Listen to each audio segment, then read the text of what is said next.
ರಾಜ ಪರ್ವವರ್ಮನ ವಿಜಯಗಾಥೆ. ಶಕ್ತಿಗಿಂತ ಯುಕ್ತಿಯೇ ಲೇಸು.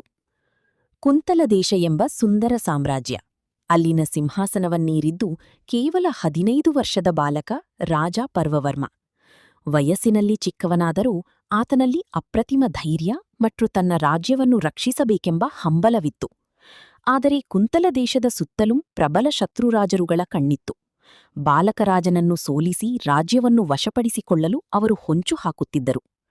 ಇದನ್ನು ಅರಿತ ಪರ್ವವರ್ಮ ಒಂದು ದಿನ ತನ್ನ ಮಂತ್ರಿಗಳ ಸಭೆ ಕರೆದನು. ನಮ್ಮ ಶತ್ರುಗಳನ್ನು ಮಟ್ಟಹಾಕಲು ಯುದ್ಧವೊಂದೇ ದಾರಿ ಎಂದು ನಿರ್ಧರಿಸಿ ತನ್ನ ಪೂರ್ಣ ಪ್ರಮಾಣದ 1,00,000 ಸೈನಿಕರೊಂದಿಗೆ ಯುದ್ಧಭೂಮಿಗೆ ನೆಗೆದನು. ಆರಂಭದಲ್ಲಿ ಪರ್ವವರ್ಮನ ಸೈನ್ಯದ ಅಬ್ಬರಕ್ಕೆ ಶತ್ರುಗಳು ತತ್ತರಿಸಿದರು. ವಿಜಯಮಾಲೆ ಪರ್ವವರ್ಮನ ಕೊರಳಿಗೆ ಬೀಳುತ್ತದೆ ಎನ್ನುವಷ್ಟರಲ್ಲಿ ಚಿತ್ರಣ ಬದಲಾಯಿತು. ಶತ್ರುಗಳ ಹಠಾತ್ ದಾಳಿಗೆ ಸಿಲುಕಿ ಕುಂತಲ ಸೈನ್ಯ ಸೋಲೊಪ್ಪಿಕೊಂಡಿತು.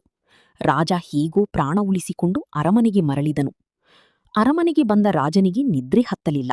ನನ್ನಲ್ಲಿ 1,00,000 ಸೈನಿಕರಿದ್ದರೂ ಸೋತಿದ್ದೇಕಿ ಎಂದು ಚಿಂತಿಸಿದನು.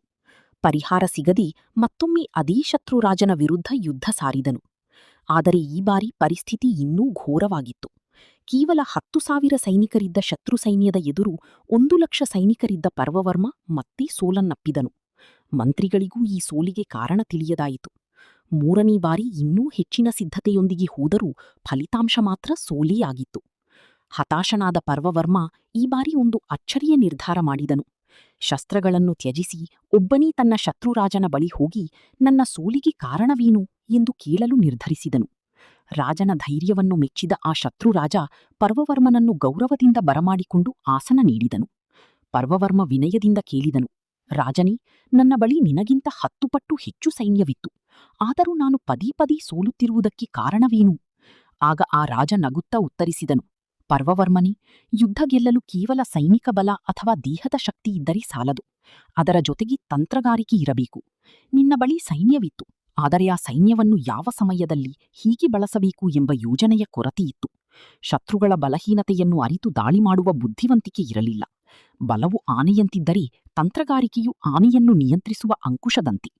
ತನ್ನ ತಪ್ಪಿನ ಅರಿವಾದ ಪರ್ವವರ್ಮ ಅಂದಿನಿಂದ ಕೇವಲ ಸೈನ್ಯವನ್ನು ಕಟ್ಟುವುದರ ಬದಲಾಗಿ ಯುದ್ಧತಂತ್ರಗಳನ್ನು, ರಾಜತಾಂತ್ರಿಕತೆಯನ್ನು ಕಲಿಯಲಾರಂಭಿಸಿದನು. ಮುಂದೆ ಆತ ಮಾಡಿದ ಪ್ರತಿಯೊಂದು ದಂಡಯಾತ್ರೆಯೂ ಯಶಸ್ವಿಯಾಯಿತು. ಕಥೆಯ ನೀತಿ: ಬರೀ ಬಾಹುಬಲದಿಂದ ಜಗತ್ತನ್ನು ಗೆಲ್ಲಲು ಸಾಧ್ಯವಿಲ್ಲ. ಜೀವನದ ಯಾವುದೇ ರಂಗದಲ್ಲಿ ಯಶಸ್ಸು ಸಾಧಿಸಬೇಕಾದರೆ ಬಲದ ಜೊತೆಗೆ ಸರಿಯಾದ ತಂತ್ರಗಾರಿಕೆ ಮತ್ತು ಬುದ್ಧಿವಂತಿಕೆಯೂ